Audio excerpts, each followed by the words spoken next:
ఈ తాజా cinema and రాజకీయాలు కలిపినటువంటి విషయం ఏంటంటే మెగా కాంపౌండ్లో జరిగేటువంటి ట్వీట్ల వార్. ఆల్రెడీ ఎలక్షన్స్ అప్పుడు ఏదైతే నాగబాబు చిరంజీవి సోదరుడు నాగేంద్రబాబు అల్లు అర్జున్ గురించి ట్వీట్ చేశాడో అది చాలా దుమారం రేపిన విషయం అందరికీ తెలిసిందే. ఆ తర్వాత రీసెంట్గా ఇంకా కొన్ని కార్యక్రమాలు జరిగాయి దానికి సంబంధించినటువంటి ట్వీట్ సంబంధించినటువంటి అవేంటి అనేది దాసరి విజ్ఞాన్ గారితో మాట్లాడి తెలుసుకుందాం. నమస్తే విజ్ఞాన్ గారు. నమస్తే. ఏంటండి ఈ ట్వీట్ల వార్ గురించి, ఏంటి తిట్ల వార్ లాగా ట్వీట్ల వార్ జరుగుతూ ఉంది, దీని గురించి ఏమంటారు? మొన్నే మనం మాట్లాడుకున్నాం, నాగబాబు గారు ఉచ్చం నీచం మర్చిపోయి ఆ ట్వీట్ పెట్టాడని. ఎందుకంటే ఎంత కాదనుకున్నా ఫ్యామిలీ మెంబర్సే, రేపు మనం చచ్చినా కూడా వాళ్ళే వచ్చేది. ఇప్పుడు ఈ రాజకీయ ప్రత్యర్థులు, రాజకీయ స్నేహితులు ఎవడు రాడు. నిజంగా ఇప్పుడు రాజకీయ స్నేహితుడు అయి ఉండొచ్చు, నువ్వు పోయే టైంకి వాడిని ప్రత్యర్థి అయి ఉండొచ్చు, అప్పుడు రాడాడు. అవును, అంతే కదా. కానీ ఫ్యామిలీ మాట్లాడినా మాట్లాడకపోయినా ముక్కు మొహం తిప్పుకున్నా చచ్చినట్టు రావాలి. ఏమన్నా షర్మిల గారి పెళ్లిలో అంత తిట్టుకున్నప్పుడు అయినా సరే అల్లుడి కోసం మామరాల చచ్చినట్టు రావాలి, అదంతే. ఇప్పుడు ఫర్ ఎగ్జాంపుల్ నందమూరి ఫ్యామిలీలో కూడా గొడవలు అవుతున్నాయని వాళ్ళు ఎన్ని చెప్పినా సరే ఒకరితో ఒకరైనా సరే ఎన్టీఆర్ గారి దగ్గర రారా. ఇవన్నీ కామనే బేసికలీ. కానీ ఈ నాగబాబుకి ఇవన్నీ తెలియట్లా. సరే ఇక ఇది పోనీలు, ఆయనకు ముందు నుంచి కూడా ఆ సెన్స్ లేదు, ఆ బేసిక్ సెన్స్ కామన్ సెన్స్ ఆయనకు లేదు కాబట్టి అలా ఉన్నాడు. ఆ చిరంజీవి ఫ్యాన్స్ ఎప్పుడు రెచ్చగొట్టుకుంటూ బతకడమే ఆయనకు తెలుసు. అండ్ సరే ఇప్పుడు అసలు విషయానికి వస్తే ఆ ట్వీట్ని డిలీట్ చేసావు. ఎందుకు అంటే ఇంట్లో ఫ్యామిలీలోనో బయట నుంచో ఎవడో పెద్ద మనుషులు నీకు చెప్పుంటారు, రే ఈ గడిదా నువ్వు చేసిన చాలా తప్పు, ఇలా చేయకూడదు అని చెప్పి పెద్ద మనుషులు ఎవరో చెప్పు ఉండొచ్చు. చెప్పినారు, అవునా కాదా, అయ్యో కరెక్టే కదా, ఎందుకు అనవసరంగా నేను అంత తొందరపడ్డాను, ఇది మనకి ఎలాగో అలవాటే కదా తొందరపడతాం అనేది, తీసేస్తే బాగుండు అని చెప్పి ఆ ట్వీట్ని డిలీట్ చేశాను. యాక్చువల్లీ నీ ఆ అకౌంట్ ఎప్పటి నుంచో లేదు, అప్పటికప్పుడు ఆ ట్వీట్ పెట్టడానికి 48 గంటల ముందు నువ్వు ఆన్ చేసుకొని ఆ ట్వీట్ పెట్టి అప్పుడు ఆ కథంతా పడ్డావు. సరే ఇప్పుడు డిలీట్ అయితే చేసేసావు, సంతోషం, బాగానే ఉంది.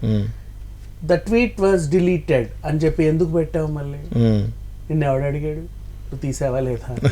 నువ్వు ట్వీట్ వాజ్ డిలీటెడ్ అంటే ఇప్పుడు అందరికి ఏంటి, ఇప్పుడు విషయం తెలియని వాళ్ళు అనుకో, కొత్తగా వచ్చాయి ఇట్లా ఫ్రెష్ గా, విషయం తెలియదు నాకు. ద ట్వీట్ వాజ్ డిలీటెడ్ ఏంటి ఇంత గొప్ప పెట్టి, ఏ ట్వీట్ డిలీట్ చేశాడు? మళ్ళీ గూగుల్ నాగబాబు ట్వీట్, ఓ అల్లు అర్జున్ ఇట్లా అన్నాడా, ఓహో ఆ ట్వీట్ మళ్ళీ డిలీట్ చేశాడా? నువ్వు ఆ విషయాన్ని మళ్ళీ అన్నావు, అదే మొన్న నువ్వు పెట్టిన ట్వీట్నే మళ్ళీ జనాలందరికీ రెండోసారి చూపించావు. ట్వీట్ వాజ్ డిలీటెడ్ అన్న పదంతో ఇండైరెక్ట్ గా. ఆ విషయం మీకు అర్థం కాల, నీకు తెలుసు, నువ్వు కావాలనే చేసావు, జనాలకు అర్థం కాదేమో అనుకుంటావు.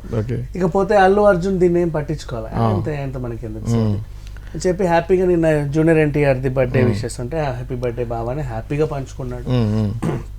ఒక విధంగా వీళ్ళిద్దరు లైఫ్లు ఇంతే, మెగా ఫ్యామిలీ అండతోనే నువ్వు పైకి వస్తున్నావని ఈయన్ని, నందమూరి అనే ట్యాగ్ ఉంది కాబట్టే నువ్వు పైకి వస్తున్నావని ఎన్టీఆర్ అంటారే తప్పితే వాళ్ళ టాలెంట్ అసలు ఎవరు గుర్తించట్లా, అదేంటో కానీ. సరే మొత్తానికైతే ఇద్దరు ఒకరికొకరు శుభాకాంక్షలు బర్త్డే విషెస్ అయితే చెప్పాడు, అంతవరకు బాగానే ఉంది. అండ్ ఇక నాగబాబు విషయానికి వస్తే అల్లు ఫ్యామిలీ పాలు పోసి పెంచింది పాముని అన్నట్టుగా ఉంది. ఎందుకంటే నాగబాబు ఆరెంజ్ తర్వాత కుదేలైపోతే వీళ్ళు ఏం చేశారంటే వీళ్ళ హీరో డేట్స్ అని నాగబాబుకి 2 ఏళ్ళు కట్టబెట్టారు, 2-3 ఏళ్ళు. అంటే ఊరికే డేట్లు బ్లాక్ అంజనా ప్రొడక్షన్స్ కింద. ఇప్పుడు నేను అల్లు అర్జున్తో సినిమా అల్లు అర్జున్ గారు మీ డేట్లు ఇవ్వండి, మేనేజర్తో మాట్లాడండి. మేనేజర్ గారు అల్లు అర్జున్ గారి డేట్లు కావాలి, నాగబాబు గారి దగ్గర ఉన్నాయండి ఆయన డేట్లు 2025 దాకా, మీరు వెళ్ళి ఆయన మాట్లాడితే ఇస్తారు.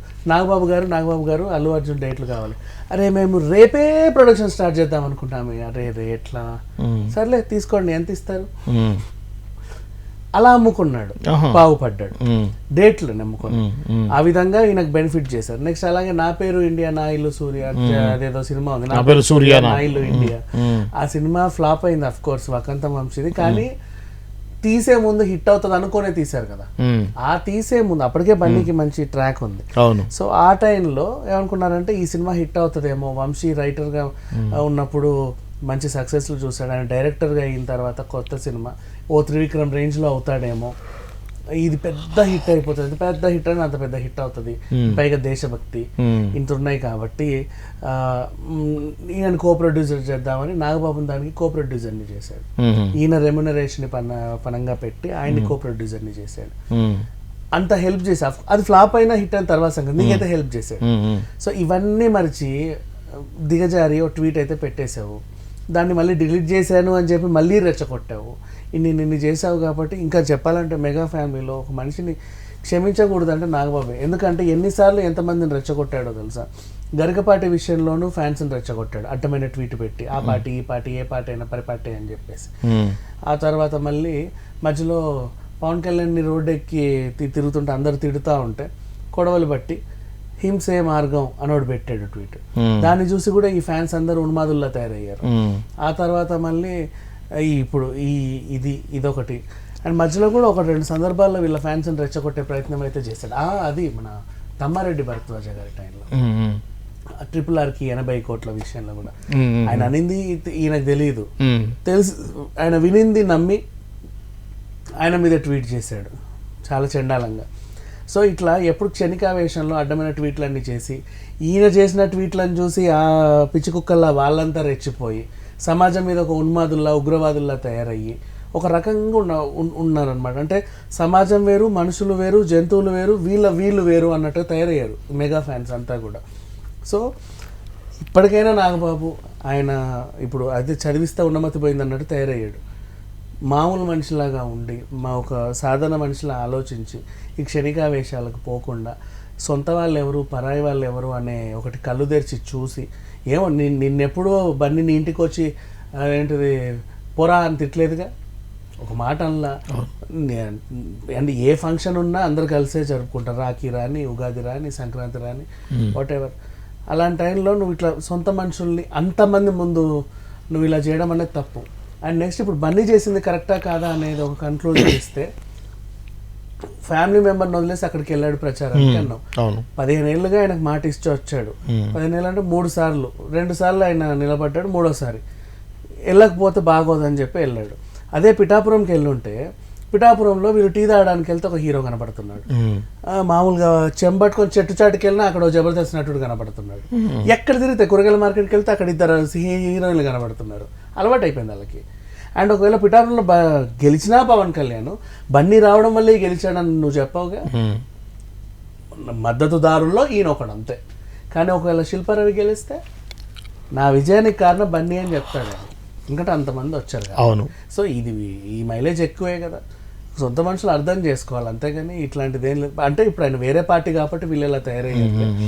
ఏదేమైనప్పటికీ బన్నీ చేసింది అయితే 100% కరెక్ట్, అండ్ నాగబాబు చేసింది అయితే ముమ్మాటికి తప్పే. ఆ తప్పైనా తెలుసుకున్నట్టుగా నటించడం కూడా తప్పే. ఇప్పుడు నేను తప్పు తెలుసుకున్నా అన్నట్టుగా ట్వీట్ పెట్టాడు, కానీ అది కూడా మళ్ళీ తప్పే. అది గోకడమే, మళ్ళీ రెచ్చగొట్టడమే. Okay, right. ఇది అండి రీసెంట్గా అల్లు అర్జున్ అలానే నాగబాబు ఎక్స్ అకౌంట్లో నుంచి ఏదైతే అల్లు అర్జున్ చేసిన కామెంట్ని డిలీట్ చేయడం జరిగింది. అలానే ఆ డిలీట్ చేసినట్టుగా కూడా మళ్ళీ ఇంకొక మెసేజ్ పెట్టడం జరిగింది. ఇది ఈరోజు సినిమాకు సంబంధించిన అప్డేట్. మరిన్ని అప్డేట్స్ తోటి మరో ఎపిసోడ్లో మళ్ళీ కలుద్దాం.